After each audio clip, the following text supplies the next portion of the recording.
ఇవాళ ఉదయం 5 గంటలకు నేషనల్ ఇన్వెస్టిగేషన్ ఏజెన్సీ NIAకు చెందిన ఒక బృందం 8 మంది బృందం మా ఇంటి మీద దాడి చేసింది. ఉదయం 5 గంటలకు వాళ్ళు నన్ను తలుపు తెరవని అడగానే తెరిచాను. వాళ్ళు ఒక కేసుకు సంబంధించి మీ దగ్గర సమాచారం ఏమన్నా ఉందా, సెర్చ్ చేయడానికి సెర్చ్ వారెంట్ తీసుకొని వచ్చాము అని అన్నారు. సెర్చ్ వారెంట్ చూశాను.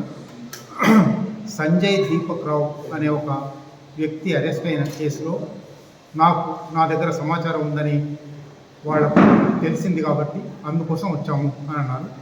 వెంటనే నా సెల్ ఫోన్ ఇమ్మని అడిగారు. నేను సెల్ ఫోన్లు ఇవ్వడం అనే దాని మీద ఇట్లా సెల్ ఫోన్ తీసుకోకూడదు, సెల్ ఫోన్ తీసుకోవచ్చునా లేదా అని ఇప్పుడు సుప్రీంకోర్టులో కేసు ఉంది. ఒక సీనియర్ జర్నలిస్టు సిద్ధార్థ వరదరాజన్ ఆయన ఇంటి మీద ఇట్లాగే దాడి చేశారు. వైర్ పత్రిక నడుపుతున్నాడు. ఆయన ఇంటి మీద దాడి చేశారు. ఫోన్లు ఎత్తుకుపోయారు. ఆయన సుప్రీంకోర్టుకు వెళ్ళాడు. సుప్రీంకోర్టు ముందర ఇప్పుడు కేసు ఉంది. ఇట్లా ఫోన్లు, ఎలక్ట్రానిక్ డివైజెస్ ఎట్లా సీజ్ చేయొచ్చునా లేదా అని సుప్రీంకోర్టు ముందర విచారణలో ఉన్నది. నేను ఇవ్వను మీకు అన్నాను. కాదు, మీరు ఇవ్వవలసిందే అన్నారు. నేను ఆ ప్రొటెస్ట్ రాసి ఒక జర్నలిస్టుగా సెల్ ఫోన్ అనేది నా లైఫ్ లైన్. సెల్ ఫోన్లో అనేక వివరాలు ఉంటాయి, అనేక మంది ఫోన్ నెంబర్లు ఉంటాయి, నేను రాయవలసిన విషయాల నోట్స్ ఉంటాయి. కాబట్టి సెల్ ఫోన్ ఇవ్వడం కుదరదు. కానీ వీళ్ళు సీజ్ చేస్తామని అంటున్నారు కాబట్టి అండర్ ప్రొటెస్ట్ నిరసన కొద్దీ ఇస్తున్నాను అని రాసి నా ఫోన్ ఇచ్చారు.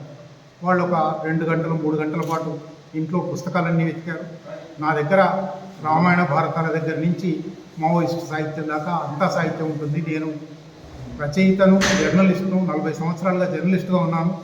30 పుస్తకాలు రాశాను, 30 పుస్తకాలు అనువాదం చేశాను. కాబట్టి నా దగ్గర పుస్తకాలు తప్ప మరేమీ ఉండవు. వాళ్ళు వెతికారు, పుస్తకాలు తప్ప ఇంకేమీ కనబడలేదు. చివరికి ఫోన్ ఒకటి తీసుకున్నారు. 2013లో అప్పుడు మీ అందరికీ తెలుసు, నయీం ముఠా చాలామందికి బెదిరింపు లేఖలు పంపింది చంపేస్తామని. అట్లా పంపిన బెదిరింపు లేఖల్లో ఆ బెదిరింపు లేఖల వెనుక ఉన్న పోలీసుల మీద అప్పుడు నేను ఒక వ్యాసం రాశాను. ఆ వ్యాసం కోసం సేకరించిన సమాచారంలో అట్లా వచ్చిన ఛత్తీస్గఢ్ చిరుతలు వరలక్ష్మికి రాసిన బెదిరింపు లేఖ కూడా ఒకటి కనబడింది. అది కూడా సెర్చ్ చేశారు.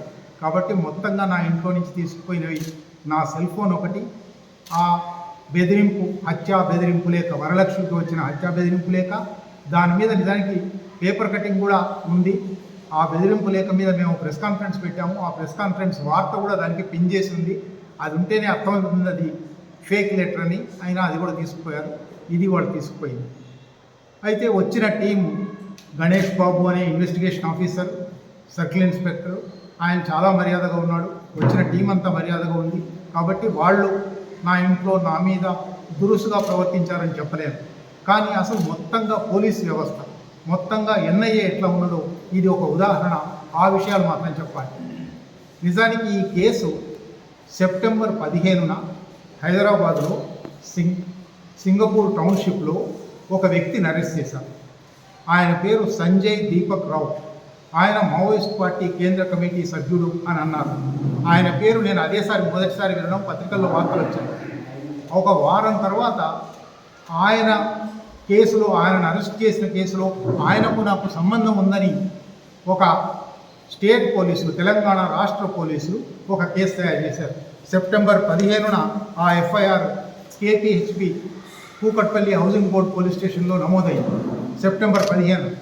ఆ వెంటనే మీలో కొందరికైనా గుర్తుంటే సెప్టెంబర్ 3వ వారంలో ఈ కేసు నమోదు కాగానే నేను ముఖ్యమంత్రిని ఉద్దేశించి చంద్రశేఖరరావు గారు అని బహిరంగ లేఖ రాశాను. అది ఆంధ్రజ్యోతిలో ఎడిట్ పేజీలో వచ్చాయింది. ఈ కేసుకు సంబంధించి దాంట్లో ఆయన ఎన్ వేణుగోపాల్ విరసం అని ఈ కేసులో కూడా పెట్టారు. నేను విరసం నన్ను బహిష్కరించి 14 సంవత్సరాలైంది. మీ ఇంటెలిజెన్స్ ఇంత తెలివితో ఉంది. 14 సంవత్సరాల కింద ఏ సంస్థ నుంచి నన్ను బయటకు వచ్చానో ఆ సంస్థ పేరు నా పక్కన రాశారు. కాబట్టి చంద్రశేఖరరావు గారు తెలివి తెచ్చుకోండి అని నేను ఉత్తరం రాశాను. ఆ ఉత్తరం ఆంధ్రజ్యోతిలో వచ్చింది.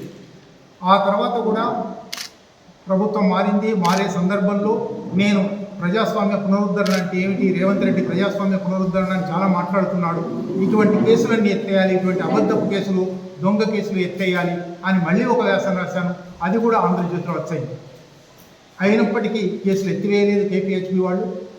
దేశంలో ఎన్ఐఏ అనే ఒక దుర్మార్గమైన సంస్థను, నేషనల్ ఇన్వెస్టిగేషన్ ఏజెన్సీ అనే ఒక దుర్మార్గమైన సంస్థను పెట్టిన తర్వాత ఎక్కడైనా దేశంలో యూఏపీఏ కింద కేసు నమోదైతే ఎన్ఐఏ తీసుకోవచ్చు. రాష్ట్రానికి చెప్పనక్కర్లేదు, రాష్ట్ర పోలీసులకు చెప్పనక్కర్లేదు, రాష్ట్ర ప్రభుత్వానికి చెప్పనక్కర్లేదు, వాళ్ళు తీసుకోవచ్చు.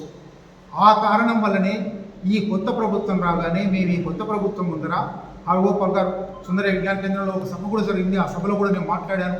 అక్కడ ఒక డిమాండ్ పెట్టాము, యూఏపీఏ కింద పెట్టిన కేసులన్నీ ఉపసంహరించుకోండి, లేకపోతే కేంద్రం జొరబడుతుంది, ఎన్ఐఏ జొరబడుతుంది.